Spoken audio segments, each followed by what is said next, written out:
That's why I go comptoir and grab a tagine. A barbecue ribs, a shrimp and a mac and cheese. Or stay home, season up food, cook a galley. Or go to a grab a soup, a yam and a sheen. One grandma's say it's all love. That's a fallacy. I told you, man, he's gonna make it happen. You're a black man, that's malady, that's not malady. That's why I keep myself to myself on my show like a Lamborghini or a That's good, man. Yeah, I didn't see this. I hadn't seen this. I knew it was out, but I didn't see it, so I just catching it. I love the fact that you brought the walking thing. Yeah. It looks sick. Hey, gang. Bashy's here. He's here. Yeah. Wait, hold on 1 second, yeah? Yeah. Like, and you can leave this in the comments as well. Like, how do you know him? Because we obviously Bashy, innit? But like, you know that there's some people that don't, like, their introduction to you isn't Bashy though. Yeah. Do you get what I'm saying? I think so, yeah. Their introduction to you is like stuff that happened like a lot later on. Yeah. I think people that have listened to the pod, yeah, us being podding for time, we always refer back to stuff that happened. Could you say it a little bit more in the middle? Yeah. We talk a lot about stuff that had happened back in the day and that, and there's obviously a lot of people that listen that and watch that were around or had heard about. But I'm never naive to the fact there's like a whole demographic of people that like love listening and watching the pod. Yeah.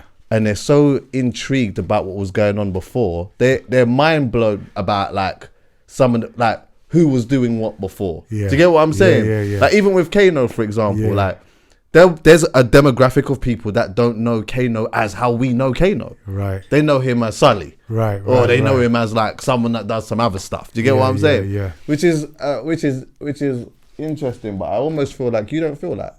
You don't feel that. For myself? Yeah. Yeah, sometimes. Is it? Yeah. Yeah. Sometimes I feel like maybe, especially in America. Yeah. They really, like, you know, they'll be like.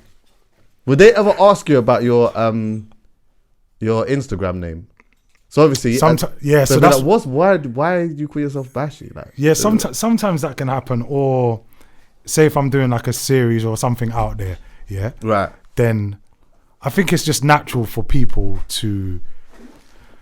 They just Google now, innit? Or they just go and check your Instagram, innit? So then where they've seen, we're going to hire this actor, his name's Ashley Thomas. Then they type it in. Then they're like, what? Like, oh, you had this other life. Like, yeah, what are you talking about? And then, then I think they just go down this sort of like rabbit hole of things. But it's cool, man. It's all discovery. I think it's good. It's all different discovery points as an artist, you know, and you just keep on evolving, 100%. Each time. And you know what's funny about that is that like at each point that you grow more and the audience and the noise becomes bigger around what you do, the more that you start to see people deep diving a little bit in and finding stuff. Like for me, at least one time a year, You're going to say something that makes me laugh. At least one time a year, somebody posts the video of me and Wiley MCing at Garage Fever. Oh, yeah. At least one time. Yeah, and then there's a bunch of people that's like, what? Hold on, wait, Chuck. They don't Chuck's know. MC. Yeah, they don't. What, with Wiley. They don't They can't know. They can't believe it, bro. Chuckie with the braids. Yeah. They don't know. They don't know. They don't know how you were shutting down raves as well. Yeah. Like, look, you're being shy now. They don't know that you were shutting down in West London as well. They don't know when you was giving them into my selector. When I'm gonna make them later. Who be greater? Boom, selector.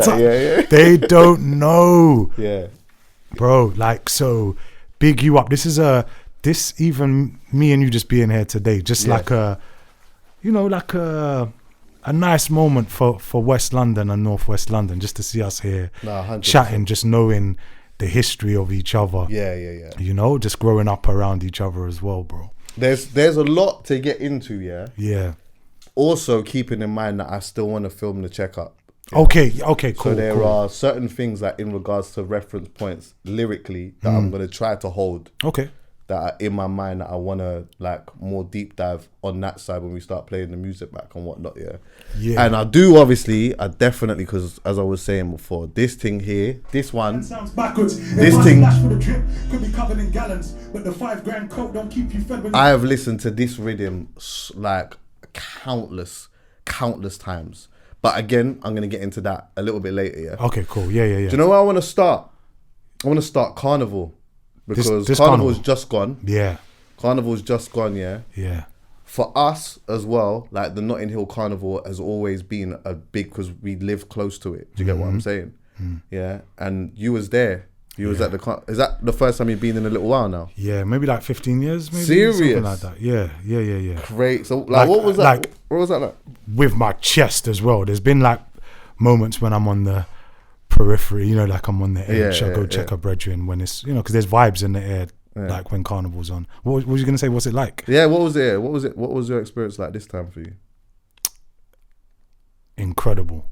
Yeah, bro. Like it was mad. I was walking through like the crowds, and I, like, bro, 90% of people like stopping me, either like hailing me up, showing love, respect. A lot of people would listen to the album as well. That was. It was just like, yo, bro, props in the album, boom, keep it moving. Yo, people from a distance, yo, the album. Like, so it felt, that part of it felt amazing, bro. Just to be close to people and being from West, you know. And so that felt good. And then performing at Deviation was amazing. Like, me and Toddler came through and really just got the love from the crowd, bro. Put it on the screen, actually. Go to Bashy's Instagram. If you go on Bashy's Instagram, you'll see on this timeline. I went there and it was just, bruv, it was just going off. Yeah. In a way that, like, bro, I never expect anything. I never expect people to know who I am. That's why when you were saying earlier, people are like, maybe don't even know that you made music. I never, even when I see people and I say, like, I'll just introduce myself. Hi, how you doing? I'm Ashley Thomas or whatever. I'm Ashley whatever. And they'll be like, I know who you are. Yeah. And I'll be like, but bro, I don't assume you just know who I am. Do you know what I mean? So so I'm not expecting the crowd to go crazy the way that they did. Yeah.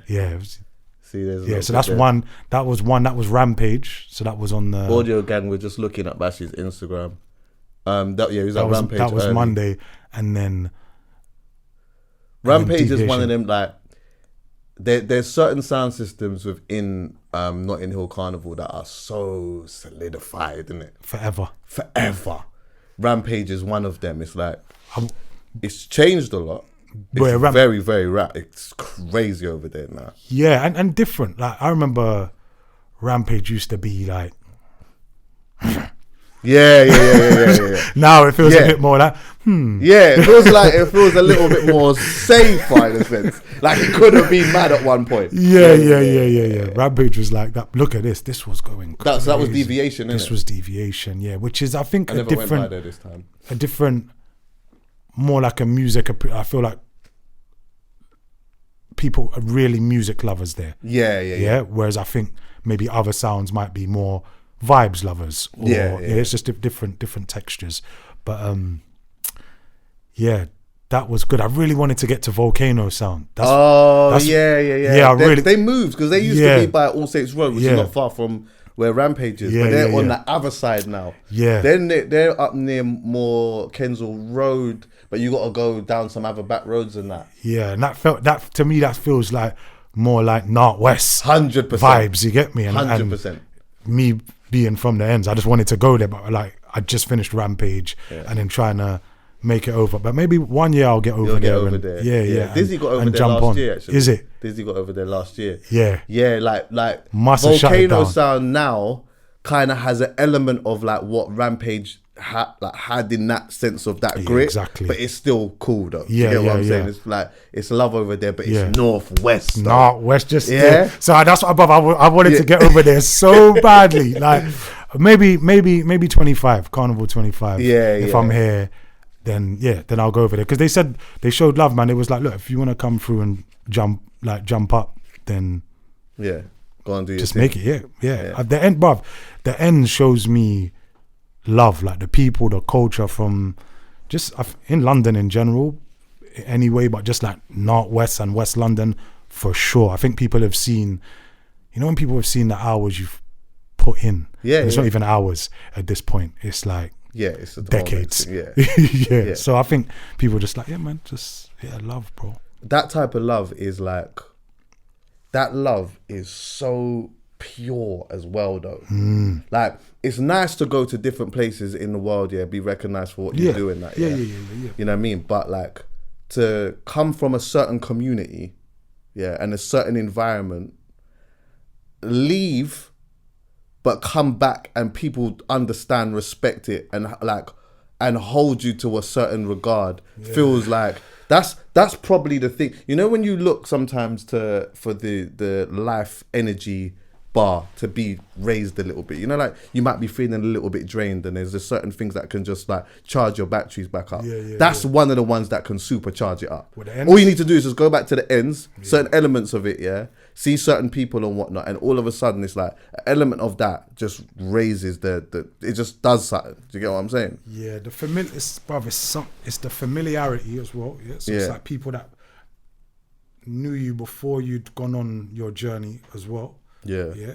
And you see that love, no matter love, like, bro, money, metrics, views, all of that, that's one thing, but you see that love from your community, like that genuine love, safe, you can actually come back to the ends and get love, like that is, it's priceless, bro. You can't pay for it. 100. You can't pay for that sort of feeling of love and being embraced. So I get that when I'm in the ends, and I get it in other ends as well. But when it's home and it's people that man went to school with, or that's so and so's cousin, or that's what I mean. It's people that you saw maybe when you was going Rhythm Nation. Yeah. Or you was going Education. Rhythm Nation and Education was under 18s that was in West London still. Yeah. So you're seeing people from there. You know what I mean? So. Yeah, trust me, it's mad. The love. I still get messages from people that went there. Yeah, got to. But so like, we actually had a private conversation about this before, like my stepdad passing away or whatever, and I talked about it here. So my mum had met Peter 30 years ago at Carnival. No. Yeah. And so like since he'd passed, I know that she'd felt apprehensive about going to Carnival or whatever, because sentimental is difficult, all of that type of stuff. Last year, I was like, listen, I'm going to go. I'm going on a Monday or whatnot. You could just come with me quickly if you want, and then we could just walk. I'm going to meet my brethren. Like, I'll meet them by my brethren, Julian, or Hooli, shall I say. His family's got a food store, so I could meet him there. I might have a brethren's Ben, whatnot. And then if you feel like you want to leave, you can leave, whatever. So she came with me for a little bit, and we sort of enjoyed it and that. And then she left. We walked her off, and then she left. But this time on a Sunday, I was like, you know what? I weren't going to go on a Sunday. I was just going to do the same thing, link a couple of the man them on a Monday. I had 2 Carnival after parties as well. Honourable shout out to everyone that came to them. But I thought, you know what? Like, Mum, what are you saying? What are you saying? Like, do you fancy it? Do you know what I mean? And she was like, yeah. 30 years ago was at Carnival is where I met Peter. So I said, you know, like, can we just go and touch the road? We could go there early or whatever and just walk around. So we didn't even end up going there early. We got there a little bit later, maybe like 1 o'clock and that, And like, do you know, like, it wasn't even the love for me. It was the love that people were sharing my mum. That was like so wholesome to me. Do you get what I'm saying? Like, so much people show my mum so much love. And then most of them, or not, I don't think any of them knew that my mum had met Peter like 30 years ago there or whatnot. But some of the people that had heard me talk about, you know, what had happened or whatever else, understood the relationship between me, him, my dad, my mum or whatever, and was like extending that. Do you get what I'm saying? Yeah. So that was like the sickest thing for me, bro. Sickest thing for me. The memories. And yeah, man, all of that. And like, I think as well, like getting older, there does feel like there's a light flex in being able to go and step out with my mum. Same. Do you get what I'm saying? Same. Like a few people that my mum had seen at Carnival was like, oh, like, it's so good that you can go out with your son or whatever. Like, my son don't want nothing to do with me, which is like, obviously it's fair. Like, sometimes you get at a certain point in your life where you might get into your 20s or whatnot, and you just don't want to be around. You just don't want to part with them. I think so. Like But you're on your journey, and I think a lot of us go through that when we're younger, right? You're just on your path, you're on your grind, you're trying to make something of your life. But then I think when you get older, you realize, nah, man, rolling with mum is actually that's cool. I go to the theatre with my mum. Love that. You know what I mean? I hit my mum the other day, like, yo, what, go on? She was like, yeah, and I'm sat home. It's like, got these tickets to a play. What are you saying? She's like, she's just like, yeah, boom, I'll meet you up there. Boom. And then me and mum's out, we go and get food. She said she never ate at Balance before, yeah? Because my mum listens to the album. Oh, yeah. She's like, I've never eaten at Balance. And the moment she said that, like, we're going Balance now, innit? Do you get me? So it's amazing to be able to do that. And, you know, time is... I think you start to realize, you know, you don't have forever with your parents, so to try and spend as much time with them is 100%. is like, important. I think about that all of the time. Like, I think about it all the time. I'm like, yeah, like my parents are not going to be around forever. Mm-hmm. You get me? And so sometimes, like, it's weird, bro, because, like, I don't know if this ever happens to you, but I could be chatting to my mum or whatever, or my mum could come check me or whatever it may be. And it's like, now I'm in a point, so this will happen, mum. I hope if you see this, you don't feel away. But sometimes she might come to my yard, whatnot, and then we'll just be eating, talking, whatever. But then it becomes a time in the night, naturally, I'm just in chill mode now. Yeah. I'm not in talkative stage. I'm just juxing. Yeah. You get what I'm saying? Whereas my mum, sometimes she'll just want to just chat, like still carry on the conversation, whatever, yeah. But in my head, I think I'm not going to dim my mum's light, you know. Because I don't want to regret that the time when she was in my yard just talking or whatever, that when she's not here anymore, I'm yearning for that. Do you get what I'm saying? Allow it, bro. Yeah. It's deep. Allow it. Yeah, no, but it's like, even I'd give you an example, similar thing, like, my mum will be offering me like tea and stuff here. Like, oh, do you want a tea or do you want a drink? Then more time I'm just like, nah, because I'm chilling or whatever. Just like, but literally, see, every time my mum offers me something, I just say yes. Yeah. You're hungry? But man's not even hungry. I ate before I came here. You know? Yeah. But I'm just like, yep, yeah, cool. Sure. Go in the kitchen and rustle up man's something, because, you know, one day, you know what I mean, you will yearn for that, bro. Of course. You know what I mean? But I was gonna say, because you said you had your carnival after party. Yeah. One of my brethren hit me. He knows who he is as well. He's like, yo, what are you saying? Can you sort out the Chuckie after party thing? I was like, what, on the day, bro? Like, fam, brother, like, not today, bro. Fam. Allow me, bro. Not today. I'm not, like, you're not gonna put me in that position with Chuckie. Like, yo, bro. Like, what time of the day? What time of the day was it as well? But I don't care. It was on the day. Yeah. It was carnival day. I'm not gonna hit. I'm not hitting you. If man want to go to the party, bro, hit me a week in advance. Where I can hit Chuckie and say, listen, bro, can you do this favor for me early? Yeah. Because I say this: take out insurance. So do it, even if you don't think you're gonna go, but it's a possibility. Try to just hit me early. Yeah. Do you know what I mean? And then at least it's there, so you know when the time comes, the option is there. Yeah. Bro, people's timing. You know, while we're here, I have to mention this, because I battle with this. Yeah. I battle with this. I tell you why I battle with it. Through the grace of God, these events are doing what it has been doing. Yeah. But I know what it was like when it wasn't. Mm-hmm. And I also understand as well that sometimes not everything lasts forever. Yeah. So maybe there might come a time where, you know what, like, I'm doing something or whatnot, and I need the people to come and hit me or whatever. Yeah. But the timing, bruv. Yeah. The people were hitting me at ridiculous. You know, like. Give me an example. Give me one. Oh my God! I'll give you two. I'll give you one that is mad, and I'll give you one that is just like, it's ridiculous. So, Carnival Sunday, the event starts at 10:30, and it finishes at 3:30. Okay. I've been promoting for a month. Okay, A month, 11:30. Yo, is it too late to pull up to your thing? It's sold out, by the way. Yeah. Is it too late to pull up to your thing? I'm with 4. 4 as well. 4, not even 1. I'm like... That's crazy. The timing is mental. And also, the inner sold out thing is like, it doesn't even necessarily become about that. It's just about space. There's an allocated space. We can't, like, it becomes dangerous if there's too much people in there. On the Monday, one particular person was battering my phone at 1:30 at night. AM. The dance is midway through. It's done in 2 hours. I'm pulling up. Man, so I'm pulling up. Yo, can I get in? I'm like, oh my God, can you put me on the list? I'm like... That's an artist, it's got to be. Nah, it weren't. It just weren't. It wasn't. And girls as well, like, oh my God, man. I don't even get me started on some of them. Like, some of them, yeah, I don't even know some of them, bro. Yeah. But some of them, like, are so in this pretty privilege thing that they just think that they will just message me at the blue. Can I get VIP treatment? I'm like, what? Wait a minute. Hi, hello.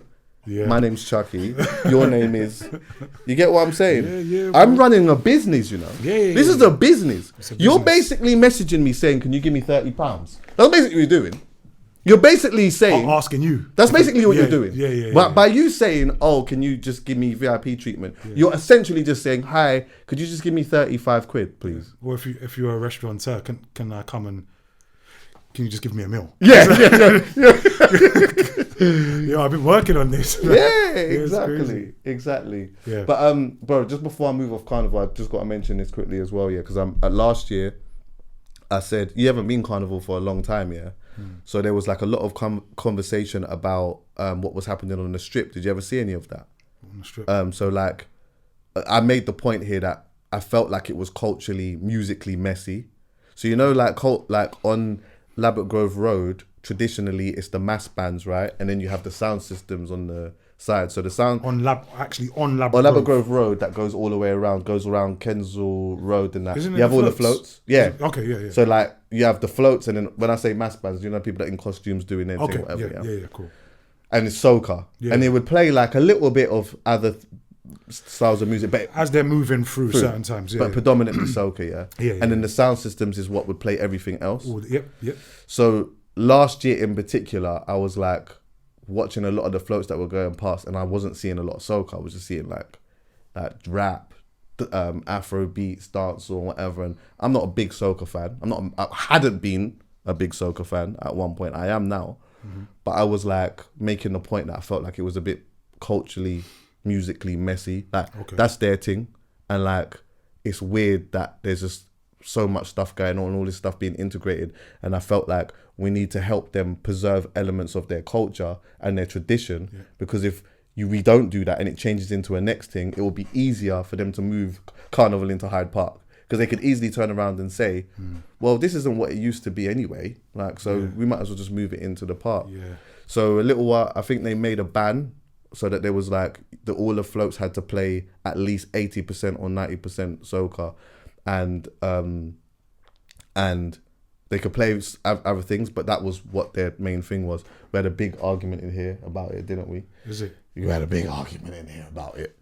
But I went this time and looking at it, it felt a lot more musically where it was supposed to be. Do you get what I'm saying? So I'm happy for that. That I saw that, and I just felt like it was a little bit. It didn't mean that, like, I remember one of the points that was raised was that all of the side streets were going to be extra busy because of that. That wasn't the case.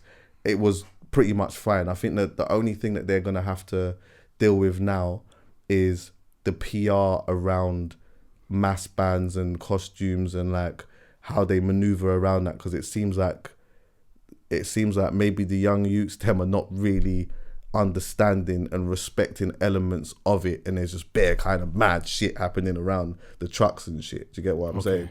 But that's something for them to think. I just wanted to just highlight that. Good, I think it's good to protect the legacy of what that is.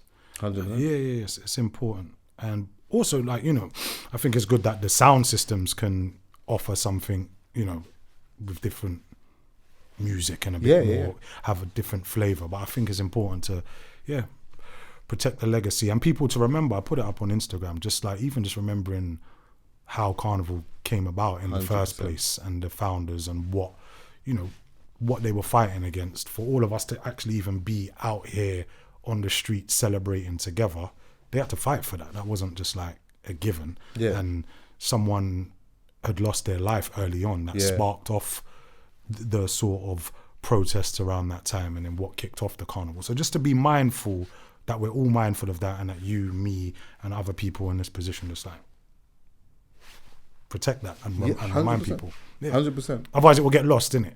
It will get lost, because that generation they're transitioning now. Yeah, definitely. So, bro. And I also think as well, it's like it's no longer about what your self-interest when it comes to that. Because like, whether I had been since going to Antigua Carnival, that shit changed my life.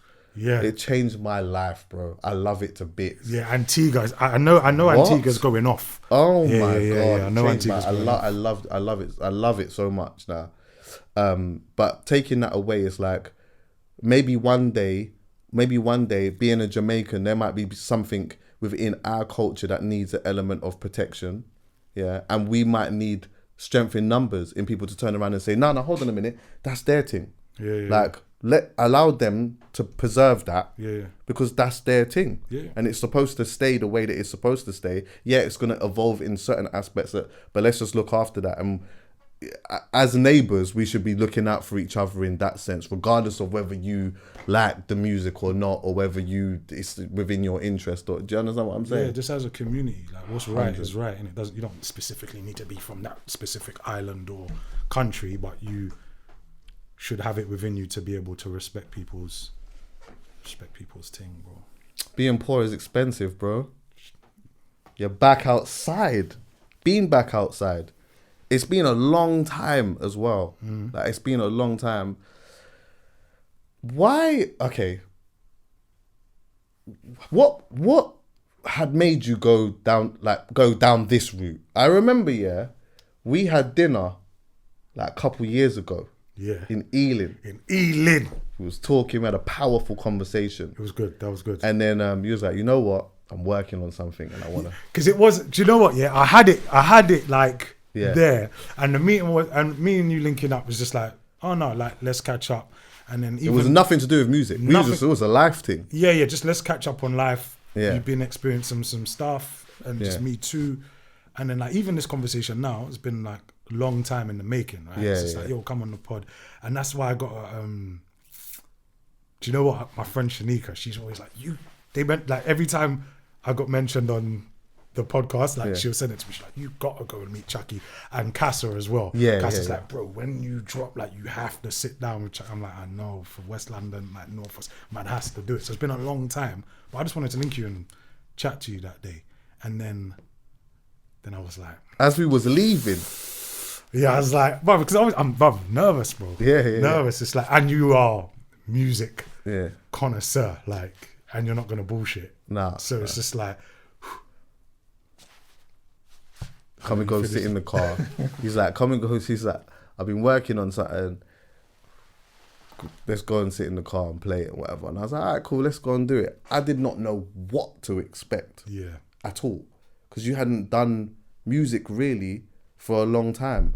And also, I didn't even think, even speaking to you, I didn't even think that you was even in that space. Do you know what I mean? I just didn't think you was even in that space. So I remember listening to it in there, and like, I was like, rah. I just remember thinking, this thing is this is crazy. I'm sure elements of it sound a little bit different. Slightly. Just slightly. I was on it. You're still on it? Where? Like, so on Sticky. Yeah. I don't hear it. It's in there. Is it? Yeah, it's in there.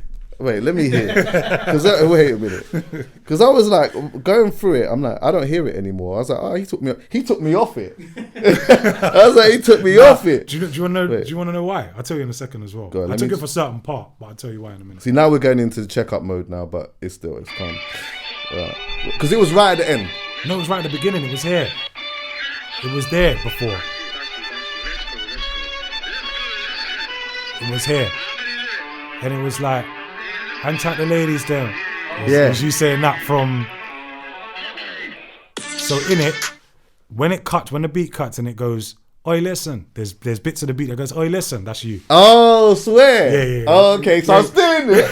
Lightly. You know what I'm saying? Where did you take that from? Just so for people that... I took that from, is it Rapture TV? Oh, my God. Rapture TV. And you was like, hang tight the ladies inside. Yeah.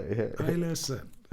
Bruv, Chuckie was doing bits, you know. Chuckie, what was it? Chuckie, Cheeky, and Carty. Carty, come on, bro. Had a DJ called Marky, Fatal Attraction. Come on, bro. Yeah. Fatal Attraction, bruv.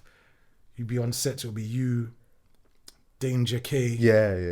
Brother. Big up Danger K. Man was just, bro, because I'm a little bit younger, innit, bro? Yeah. So I'm just, brother, I remember back then, bro, I was just looking up at the stage like, wow, them man there, boy. Crazy. Them man there, superstars. Man, I just want to just one day get on the stage. You get me? Just one day, bro. But I love, like, the thing that I loved about this even more so, is that, like, for me, one, it meets me where I'm at. Okay. That was important for me. Yeah. I like it when an artist meets me where I'm at today. Mm-hmm. Yeah. But also the references. There's so much musical references in and amongst my upbringing, my household. You know what I mean? All the Dennis Browns and all of that type of stuff. Yeah. And it's like, it literally it's like a musical picture of exactly a time and in an environment that a particular boy had grown up in. Yeah. What made you say, okay, I've been out of the music thing for 10 years. This is the route. This is the route. Boy. Just honesty. Just like, what am I really going through? What am I really thinking? Like, what have I experienced? I started during the pandemic, bro. I was in LA, and then I was shooting a series called Them. Right. And during the pandemic, we had to shut down. So I was kind of stuck in LA. I couldn't come back because... The flights and that? Yeah, well, because I was one of the leads of the show. They were like, if you go back and then can't get back into America, like, we can't finish the show. So someone from either Sony or Amazon, one of them asked me to stay. And it was like, we'll pay your rent. And I remember telling my agent that, and he was like, we need to get that in writing. Is that Ben Shapiro or is that Craig Shapiro? Craig it was Shapiro, literally him it. that Craig said Shapiro, it. He was like, okay. I'm going to call you back. We need to get that in writing. Yeah. Then they said it in writing. It's cool. We'll cover the rent. So then I stayed. And then, bro, I think everyone was experiencing a lot of things during COVID pandemic times, bro. Just, bro, I started reflecting on my life because I'm thinking like, boy, what happens if man really get this thing and die or something, bro? This is how I was feeling. Yeah. And then I just started thinking about my life, jotting down thoughts, just writing, bro. I had a little regime that I would do every day. So it would be read certain pages in a book, maybe watch an episode of a TV series that I haven't seen yet, watch a top 100 film, work out for an hour, meditate for 15, 20 minutes, sit in the sun, like sun charge for, like, I had to do this every day to stop myself from I get in my head sometimes, and I go through some things sometimes. So I just needed to keep that routine, and then speaking to my family. But when I just started thinking about my life and that, just writing it down, little notes, how I feel about things, and then I started writing. But before that, prior to that, Casa Progression, he had met me a couple months before and was like, bro, like, you need to be recording. People want to hear from you, and you're an important voice to the culture. What you got to say is like relevant. You're talking about stuff from a different angle, from a different perspective. Toddler T hit me and said basically the same thing. They didn't even know each other. So then, okay, Progression and Toddler T didn't know each other. Didn't know each other then. Yeah, but they were saying the same thing. Toddler hit me and was like, bro, like, people would want to hear, like, you've got success. People would want to hear that from a different perspective from what's out there. And I wasn't on it, but then as I had that time, I said, creativity started to come to me, and I was thinking like, yo, if I don't utilize this moment of creativity now, it's never happening. So then I started just like, bro, I just wanted it, what I was writing, to be as honest as possible. And you know, hip hop can be a bit, and grime and that can be a bit,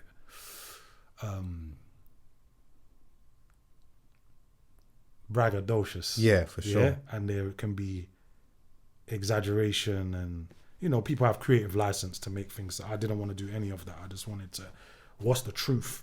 What's anything that had any embellishment or anything like that, scrap it, throw it in the bin, start again. Like, what's my life like? What is my community's life like? What did the people I grew up around, what was our life really like growing up in West London, growing up in North West London? What did it sound like? What did it smell like? What did the food, what kind of food did we eat? What did it taste like? What music what were we listening to in Rhythm Nation? Yeah. Education, Ben and Jerry's. Yeah. Yeah. What was it like in Dreams nightclub? Yeah. Yeah. Dreams nightclub is in Halsden, by the way, with Gritty. Yeah. What was it like in Halsden at the time? House parties, school football matches, Roundwood Park fun fair. Yeah. What's that like? You get me? Because also, I wanted to, and it wasn't an album at that point. I just wanted to get down ideas and stuff. But like, what did that feel like? What does that sound like? Because, bro, my favorite artists, like Nas, for instance. When I listen to Nas, I feel like, especially on Illmatic, bro, I feel like I'm transported into Queens. Every I feel time. like I'm there, bro. Every time. Yeah, when you listen to Mobb Deep, I feel like I'm Every time. Oh, is that what it was like when man is talking about the tunnel? Yeah. Thinking, what's the tunnel? Do you know what I mean? I feel like, do you know what is mad? Sorry to interrupt Yeah. you. It's like, when I hear them talking about it, when I hear them rapping about it and that, it's like I close my eyes and I feel like I can visualize it.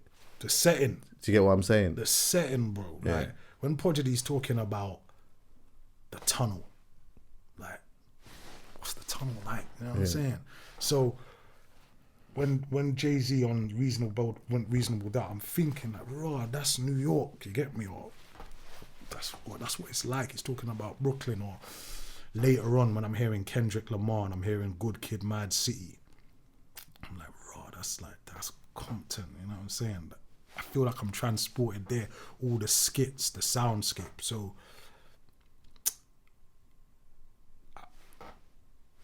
yeah, bro, I wanted to utilize that inspiration and have that for Northwest London, West London. How does it feel?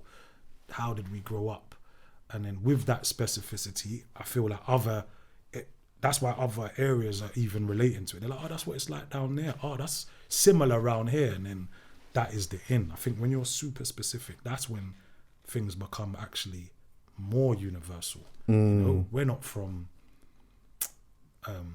Rio de Janeiro, but when you watch City of God, you know what I mean? You're like, right, you feel that, and then you think, oh yeah, you start to draw on the similarities, and that's how you get in. And also, and I've said it in a lot of interviews, like in the press, and that, like, Kano helped to inspire some of the album as well. Just from where he's at. Yeah, Made in the Manor. Yeah. Good friend of mine. We're very close, but just how he poured East London into his, and then being around that inspired me to.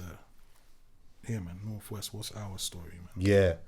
I put hope that the same as well. Huh? Yeah, I hope it explains. Yeah, 100%. That puts it into perspective for me, because, as I said, like, Kano's been really good, especially in recent times, in like really painting that picture of that. Like Hoodies All Summer, Made in a Manor, like those two particular projects. Yeah, it's like it's a combination of a thought process, a mind state, and then somebody who comes from a certain environment on that side. Yeah, you get what I'm saying? Yeah, which I think is sick, and I know that you two are, bought Range Rovers together and them type of things and whatnot. You get what I'm saying?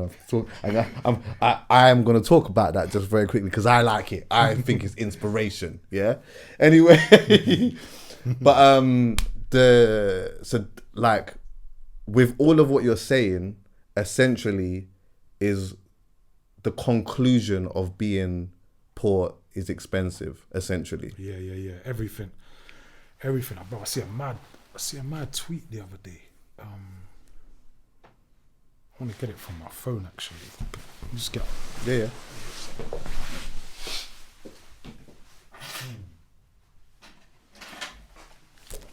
Take this off.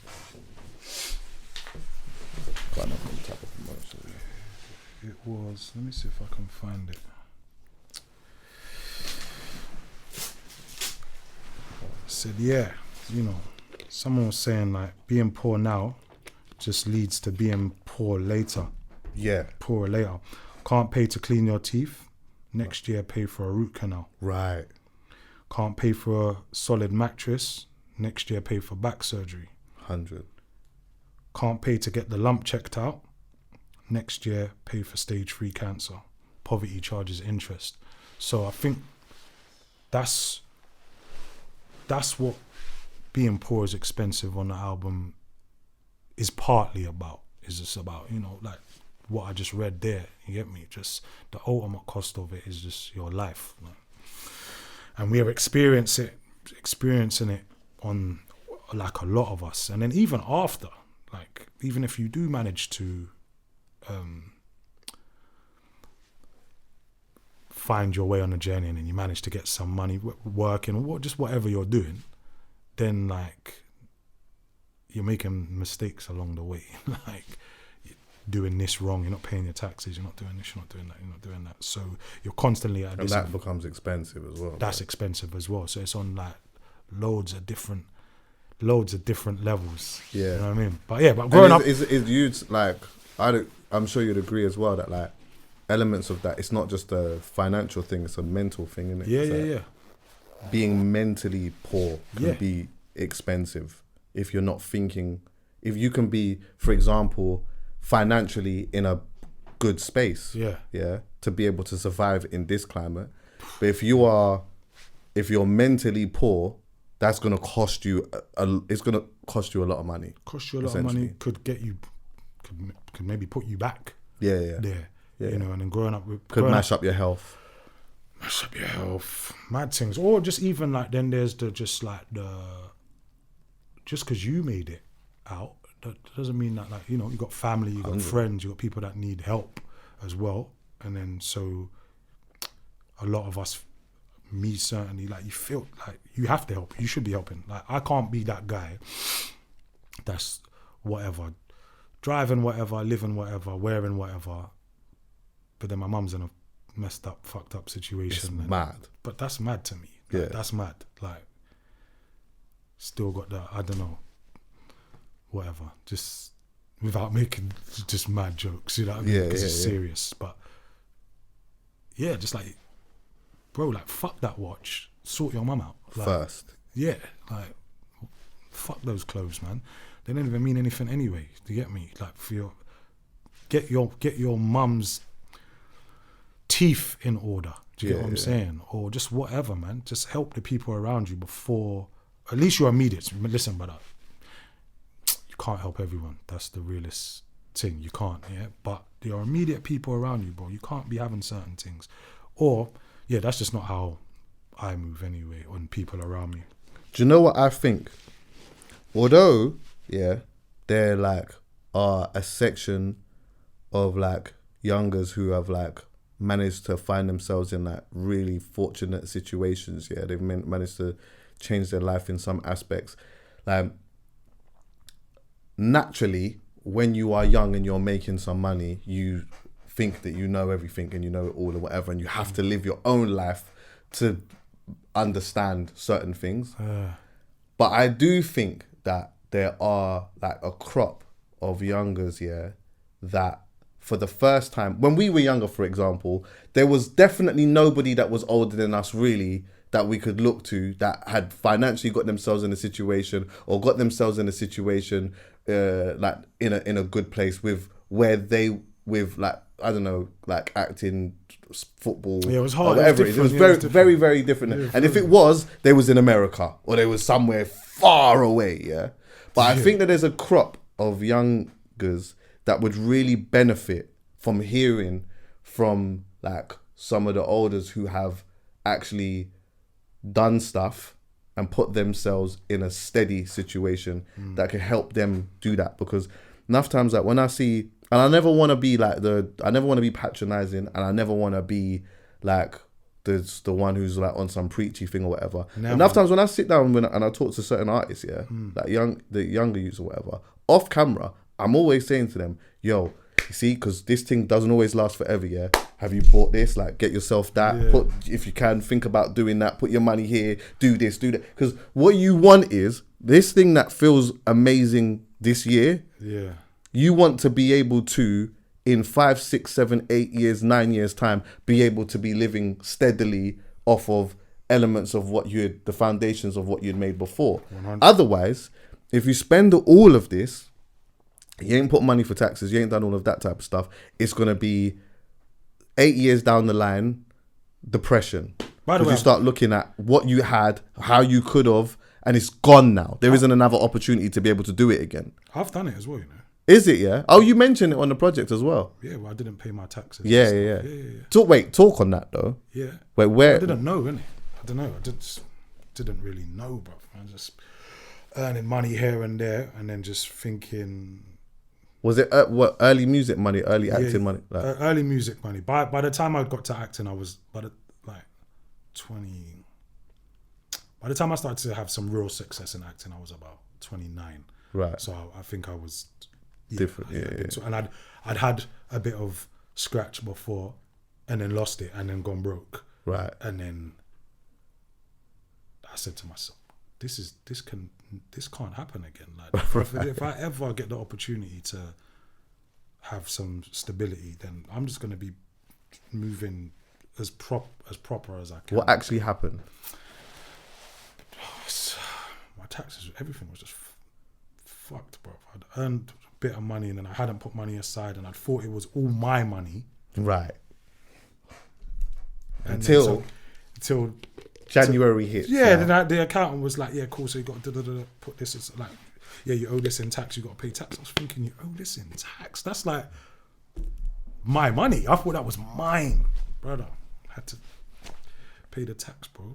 Put me back to 0. Yeah.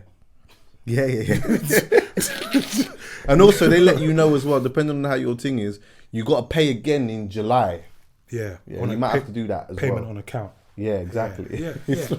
It's crazy. Yeah. But it's good. It's good to. It's a good learning thing. Yeah, it's good. It's good. I needed to learn that lesson so that later on, when I had, I feel like honestly, man, I got a second chance at life, career, and stuff. Even at music, like just now. So, yeah, I'm glad that all that mad stuff happened so that it prepared me for now, bro. Yeah. But go on, tell me more about the album. Is it? I don't know if you want to speak about the album. No, I do. I'm gonna. There's elements. I'm gonna save some. I'm gonna save some of it still. Yeah, okay. But I do want to talk about Sweet Boys Turn Sour. Yeah. Because that was the lead, innit? That was the first thing that you came out with, right? That was the first one, right? Yeah, that was the first. That was the first one. Yeah, the first like thing that people saw. Yeah. Off the album. Yeah. And again, another epitome of truth, because like one of the things that we've discussed so much times here is that like there are a lot of people that have been in situations where, or growing up in situations where mum was around and dad was around. Mm-hmm. Do you get what I'm saying? But the moment that you touch the road, it becomes a whole next thing. Yeah. You know, you would hear like in these debates on the news where they talk a lot about broken families, which there are a lot of broken families, but they would talk a lot about, like if the dad was around, or if the mum was around, or if the parents was around, and this wouldn't happen or whatnot. And it's like the issues are so much deeper than just the parents being around, because what they say, like a village raises a child, isn't it? Yeah. As soon as my mum's great, my dad's cool, like all of that's good, but I'm outside in the village and my cousins are on this My brethrens are on that. It seems lit. There's all kinds of stuff going on. It's like a certain like there's beef between certain people and whatever. You're not going to necessarily sit and talk about that with parents and that. You're just handling that. I think I heard Marg said this the other day. You pull it in the thing where he was like, there's a disconnect between the people that are outside of it and the youths that are in it. A lot of the youths they don't understand what you lot are talking about. As far as they're concerned, they're in it and they are moving with complete necessity. That is what they're around, is what they're around, and everything that they're doing has to be necessary to how they're moving and that. But elaborate on the song a little bit, because obviously you had both parents, innit? Like you had that, but also there was another side of you almost finding yourself in a real situation. Yeah, I agree with him as well. Yeah, I agree with what he's saying there. Yeah, man, both parents are around, man, but just that time, man, Northwest, West London, bro, it's just, it's active. I think I was just a normal kid, regular, like no badness at all in me. Even now, there's no badness. However, with that said, when you step outside, you don't want to be a victim of the badness. So, I think you learn how to survive in that, and you will do whatever to survive that environment. Or potentially be a victim. There are other ways now, looking back, it's like actually could have just not gone to that place or avoided that place or not, just took a step back from that confrontation. Something that I'm working on now, even just in the hood, do you know, like, I was thinking, we'll go back to this, but it's like things that trigger me or like trigger people around me. Like, like, say like the words like, suck your mum, Yeah. Like that will send someone from like 0 to like 100. That will trigger you, right? What, suck your mum? Yeah. I'm trying to not let that. Yeah, see? I'm trying not to let those, because look, bruv, it's 3 words. Yeah. So like, why? And obviously man ain't doing that. Stupid. Do you get what I'm saying? It's stupid. Do you get what I'm saying? So to be so triggered by those 3 words. It's mum. It's mum, you know? It's just mum. Yeah, it's the disrespect. You just even saying mum is mad to me now. Yeah. Already I just don't like I don't like that. Innit? You just say mum. Because even if someone said, brush your mum's hair. Like, it's like, what? Brush my mum's what? Brush my mum's what? That's how you follow that. Brush my mum's what? Brush your mum's hair. You've heard what they've said as well. You're still asking them again. Brush my mum's what? You just want him to say it again, so now this is going to become a whole thing. Yeah, so that's what I'm trying to learn. Just not be triggered by what someone says, man. It's nonsense. They're 3 words, So, but that's something I've grown up in the hood to know that, bro, that is supreme disrespect if someone says that, right? But just going back to your point, yeah, man, just growing up in the ends, man. It's just man was trying to figure it out, bro. Like everyone else, and a lot of testosterone, a lot of I think they say like the male brain is not fully developed until like mid-20s. So a lot of the decision making is maybe not the best at that time. So it's irrational. And I say it even on the album, man. I say a line, say 2, man. I say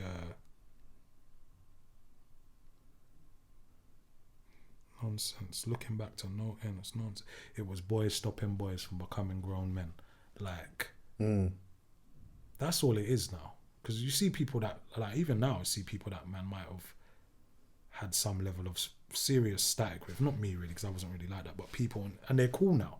But like, there was a period when they wasn't cool. Yeah, 100. And then they could have done something to each other. That's so permanent. Do you get what I'm saying? And then there was another line on the album where it's like, how many men could have been alive if they would have just backed down? I wonder. Like, to me, those are the thoughts. when you was asking me like how was I writing in the album, that like those are the things I was thinking. Like, raw, like how many man could have, if a man just said, shut up, man, forget it. Like just that one thing, someone could still be alive. Do you know what I mean? So yeah, Sweet Boys Turn Sour. It's about navigating that kind of environment and those sort of decisions. Like, he's lucky I never caught him. I'm lucky I never caught 100. him. I'm so lucky, bro. Like, you know how different the life could have just been in that situation. It's crazy. Yeah. So it's that. It's more.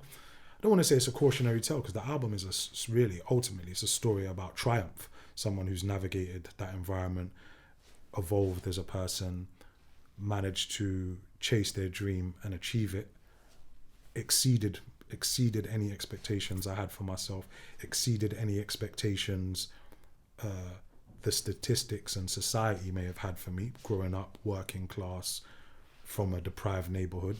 London Borough of Brent is one of the most impoverished neighbourhoods in one of the most impoverished boroughs in London. So surviving that, it's a triumphant it's a triumphant story. But yeah, that's what. Yeah. It's about talking about navigating that stuff, isn't it? It's funny, like you watch elements of like obviously back in the day, you did Black Boys, and that was like a moment where a lot of us like all came together as well, and like we love that, like we smile at that, it makes us feel good. And then fast forward, there's this like triumph story, but there's a moment in it, where in that you're like, oh yeah, hold on a minute, you want to know? This is how a black boy can lose his smile. And you start talking about that. And I think one of the things that you mentioned in that particular song, is where you talk about your dad. Where you say, I see a picture of my dad, whatever, is smiling, handsome, whatever. And then like I just knew him like with a little serious. Bit, just very serious. I didn't understand how to grow to you get what I'm saying? Like, and essentially a lot of what you're saying, even in around what you've seen, is essentially what he would have went through for why he even lost his. Do you get what I'm saying? And I thought that was a lot of us see serious things, bro. Like kids seeing mad stuff that we don't need to be seeing. And kids now next generation, they're seeing mad stuff, bro. Like they're going through a crazy time. Like we didn't even go through it, you know? Like we had our time and it was wicked and things was going on, and you know, I think it was a violent time when man was growing up. Yeah. And a lot of the laws that have been implemented now is from that time. When we was growing up here. People born late 70s, early 80s, mid 80s. The stuff that man was keeping up with. That's why certain laws are in place now, But you see the stuff that the next generation seeing now, bro. Like, it's mad. And man, like, so how quick things go around on social media, how things get sent around quickly on WhatsApp, where you might have just held a quick embarrassment in your ends one time. That embarrassment is nationwide within 24 hours, bro. Yeah. So that's gonna do something. That I'm imagining that does something to you as a young person. Like, and we didn't experience that. You get me? And it was going off then, let alone someone experienced that now. How black men lose their smile, man. Yeah, it's deep. Even though at the element of like when you mentioned you went school, long hair, you go to school, they're telling you, that can't even, you can't even run that. You know, like that's even that small little thing there is like, right, what? Hold on a minute. I've come into a whole school. I've gone into a whole school, Already it's a bit weird because I don't know everyone in there. I might have one or two brethren or whatnot. I'm trying to find my feet. And then I've got this big person telling me, no, you can't do that.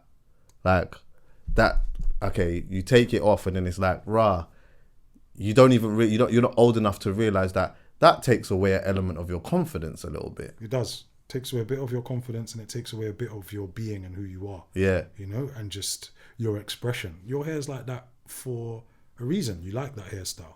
you know. So if you want caterers or whatever, you should be able to have that. But I remember in school they were saying that you couldn't even have a fade. I know, yeah. Fade, a skin fade. That's crazy. Yeah, it's crazy. Do you get what I'm saying? A skin fade. Yeah, and that felt like that was only penalising a certain demographic. Exactly. 100%. Exactly. So those moments are how you lose your smile, you know. Yeah. Just that song to me, that's one of the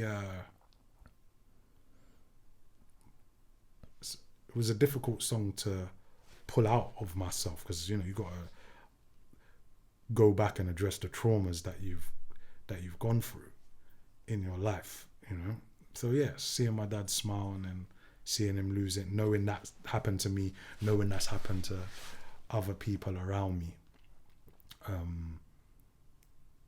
It was a hard. Do you reason with your dad like differently now when it comes to those type of things back in the day? Like, have you had a? Sometimes that's what ended up sparking the song in the first place, because we were having a conversation. Then he was like, "I'm going to send you some pictures of me." And he sent me the pictures, and I saw the smile. I was like, "Yo, who is this person here in these pictures?" Like, I've never seen. But there's a whole story behind it as well, isn't it? Which is nuts for a lot of people. And then I say it, bro. I say like, because I mentioned my granddad on there as well. Yeah. And he's telling me some stuff. It's the man who I know as my granddad, but he was telling me how he grew up and the things that he had to go through and experience. And then, so again, I was like, what the like, I've never heard these stories, you know? So where I just see you there in the house, quiet stuff. Yes. Yeah. No wonder you're like that. I can't believe that you've gone through these things. You get me? And then not been able to talk about it as well, or feeling like, you know, because the previous generation, they play things close to the chest. Of course. Not really. Our generation, you know, a bit more different people are talking about therapy and trying to understand themselves and things like that. But that the previous two generations, I think finances, they didn't have the finances to be able to do that, the luxury to be able to do that, and it's a luxury. They wasn't able to do that, and so they were holding a lot of things, bro. Yeah, I always will never forget the time where, you see, with my granddad, my granddad was a man on my mum's side. I'd never heard him really speak like that. It was mad, because it was like, I would go to my house, so my nan we'd call nan. Yeah, nan and granddad, yeah. They used to foster kids as well, yeah. So there'd be times where I go there and there's a new ute just in the yard. Yeah. My nan was like a bit more playful, still very strict. But like you could chat to nan or whatever. She still had her ways. Couple things, like I remember, like I told this before. If we was eating around the table or whatever, a story, I said to nan, we'll have dinner or whatever. And like, I'm full up. She's like, cool. So she'll just take the plate. So then I'll go out, I'm running around now, doing what I'm doing. So then I go back to Nan and I say, Nan, can I have a choc ice? Oh. Then she'll say, yeah, go and sit at the table. So I go and sit at the table, that same food. Not warm, you know? Not warm. Back on the table. Cold. Yeah. And you can eat that. Once you've eaten that, then you can get your choc ice. Okay. But with Granddad now, Granddad just came in 100 keys. He had 100 keys for stuff, keys for churches and this, that, and the thing, whatever. Never really heard my granddad speak like that. Yeah. Like, but he had an amazing laugh though. Yeah. Anytime he did laugh, his laugh was like really infectious. Do you know what I mean? Yeah. And my nan passed away, but like when my granddad started to become sick, and this was all in and around COVID sort of time. So he was sort of in decline mode before that, but in and around that time, like I'm going and I'm doing shopping and I'm dropping the shopping to him or whatever. Fridays, I used to always go there and just drop the shopping, and the same thing would happen every day. So I'd park up outside the house. I'd run into the house, go upstairs. He would just be in the room. I say, "Oh, Granddad, I got the shopping," and he wouldn't say nothing. Then, but it's not like when he's not saying nothing, it's not rude. Yeah. It's just granddad. Yeah. Do you get what That's I'm saying? his vibe. Like, that's his thing. Yeah. So obviously I'll go put the shopping away or whatever. Then I'll say to granddad, yo, granddad, I'll put the shopping away. Like, are you okay? Do you need anything? And he'll say, not very much. He might smile. Yeah. And then that's that. I'll just go off into the world doing what I'm doing. One day, yeah, I've like done the shopping. I've run upstairs. Granddad, I'm going to put the shopping away. Hasn't said nothing. Go and put the shopping away. I've gone upstairs and I just thought, I'm not leaving. I just sat on the stairs outside and I said to him, I was like, Granddad, how did you get here? I just thought, how did you get here? And he didn't reply. Honestly, to God, yeah. It took him about 5 minutes to respond. And understand that 5 minutes is a long time when you're waiting for a response, yeah. But the story that he told me about how he got here in like one boat that he's in Kingston and there's one boat going to London and there's one boat going to New York and he just on the day picked the London one. Like, you know, like my whole being would have been completely different if he went to New York. Do you get what I'm saying? So there was that, and then he's telling me about being in the country and thinking he didn't realise how cold it was, and back then they used to call England the big smoke because you know had the chimneys and like you know you had all the smoke coming out. Yeah. Like for him being in Jamaica, that was just all crazy weird to him. But the racism and the things that like he had to deal with, like politically and like from a society aspect, absolutely crazy. So it made all the sense in the world why he just wasn't like the fight in him had completely gone, and he just wasn't like he'd known that for such a long time that he couldn't just come out and just be happy every day and just chat. Do you get what I'm saying? His smile had long gone, but it would just come out in moments. Do you know what I mean?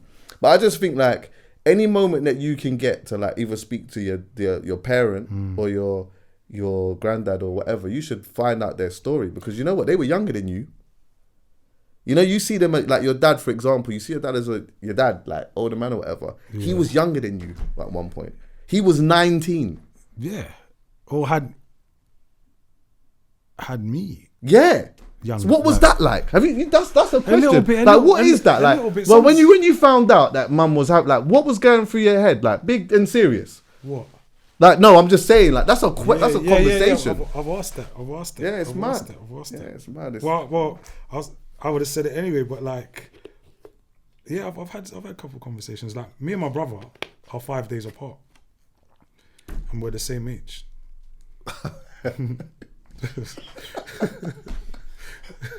Where's your dad from? Huh? Which country your dad from? No, my dad's from Dominica. Okay, my mum's from so Jamaica. You can't just keep blaming this on Jamaicans. Yeah, no, exactly. Right. My mum's from Jamaica, but my dad's from Dominica. But yeah, that's what I'm saying. So that must have been a conversation.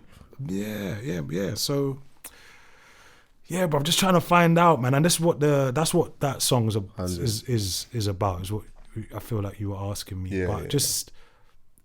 Yeah, man. Yeah, there's some mad lines on there, man. The world has made me hate myself. Yeah. I'm scared of men that look like me. Yeah. Self-hatred rooted so deep. Him or I must protect myself. I'm going grave or I'm going jail.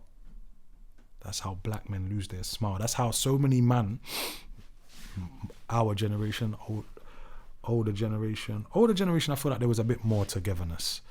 But I don't know. Maybe like my dad's generation, I don't think there was. I don't know if there was. I'm not sure. I'd have to ask them. There definitely were. I feel. I'd have to speak to them to know, because I don't know, and I've never had that conversation with a man in his 80s and 90s. Like, yo, was it beef with brothers that looked like you? Like, I'd never. Actually, I'm gonna. Next person that I see that's that kind of time, I want to know. Actually, I don't. It definitely isn't how it is now. I don't. Okay, yeah. Because like even remember back in the day, for a lot of us as well, like you had a lot of open doors. So it's like for example, like my nan and granddad on my dad's side, that door was open. Family, people there all the time, every day. Just every day there was all of that. Like, and I think a lot of families did have that back then, but now it's not really. You don't want people to come to your yard like that. Just like, bro, it's just going to sound like someone ring my door, yeah? If I haven't invited them, bro, I'm like, I'm in the door, like, yo, like, who is knocking the door? I'm at the curtain, like, oh, shoot, oh, go on. Yeah. But yeah, I think, I wonder, man. Self-hatred rooted so deep. Yeah, so those are the lines. It's mad. That's, you know, that you would see someone that basically looks like you, dresses like you, and you're on wary. That's mad, you know. Yeah. That's a mad psychosis or something that we're going through where we feel like that. That society's done that somehow. And then, it's just better when you see a brother and you give a man the head nod and he gives you the head nod back. Yeah. That's better than the screwing. Did you ever give a man a head nod and he's not doing that? What? You know, like when you're like, yeah, what's going on? The man's not stern faced still. Loads of times. Yeah. Well, you've nodded a man and the man's just giving you the quick, like, you say, like, just ghostly. Just giving you the quick, like, psh.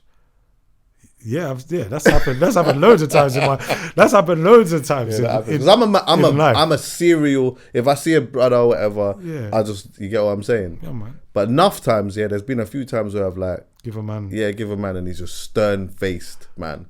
But I'm like, you know what? I understand it. Cool, that's fine. Do you know what I mean? I don't take that in any type of way. It's cool. We're in different spaces and whatnot, and it's still all and also and my ego isn't even at a place now where it's like, in my head, I'm thinking, fuck this guy. Same. And also what I think, just in life, doesn't matter. Skin color, take all that stuff out of it. You just never know what anyone's going through on that day, on any given day. So you're giving this man this head nod. He might have just lost his job. He might have just lost his house. So like, could have just got divorced from his wife. We don't even know. We don't know. Right. So so you just need to take those things with a pinch of salt. It's nothing, you know. See, it's funny though when you give someone a head nod and it's like they don't give it. But then you might see them another time, and then it's love. Yeah, so it's love. So you just. But do you know what it is? I don't necessarily like it when the head nod comes because they've found out that I do whatever it is that I do. Like it's cool, but I don't like that one really as much because it's like, oh. Maybe because in your mind now, or somebody's amped this as like, oh no, but he does X, Y, and Z and whatever. Now you ain't got. It's like I'll accept it, but it would just be nice if you don't even know, we don't even know each other, but it's just yo, you get what I'm saying? You look like me. Not not just what you do that.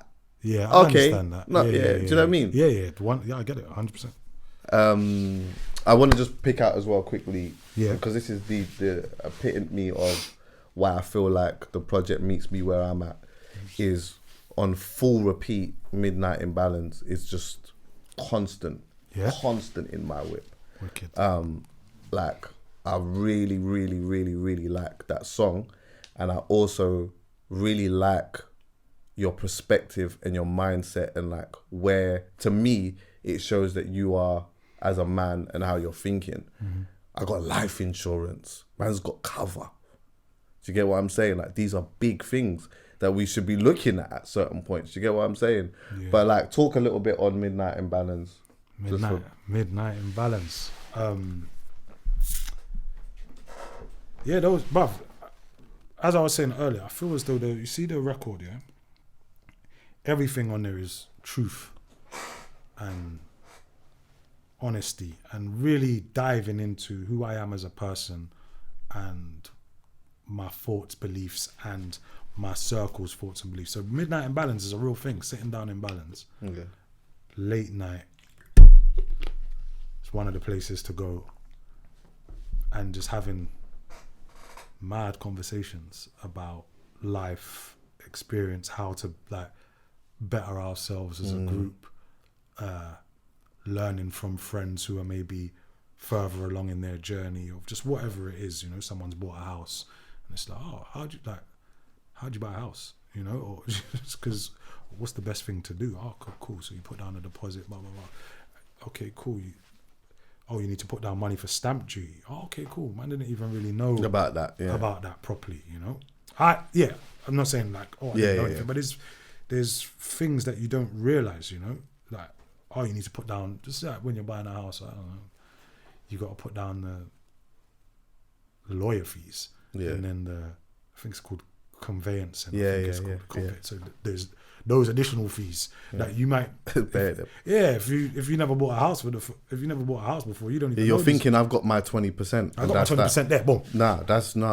Nah, forget about that. Yeah. That's not enough. Forget about That's not enough. You'll learn quick, fast. Yeah. Because if you got that and you've got a little bit that you might want to do your place up or whatever, then that's gone. Gone. It's gone. Cool. Stamp duty, boom. Conveyancing fee, boom. Lawyer fees, surveyor fees. So all these things, but if you help each other and help to prepare each other, then so that's what that's about, man. Late night dinners in the West End with best friends. That's exactly what I'm on. Talking investments, midnight imbalance, hatching plans for my nest egg next 10 years. You'll see who has what, where, who has, who hasn't, who had, and then haven't.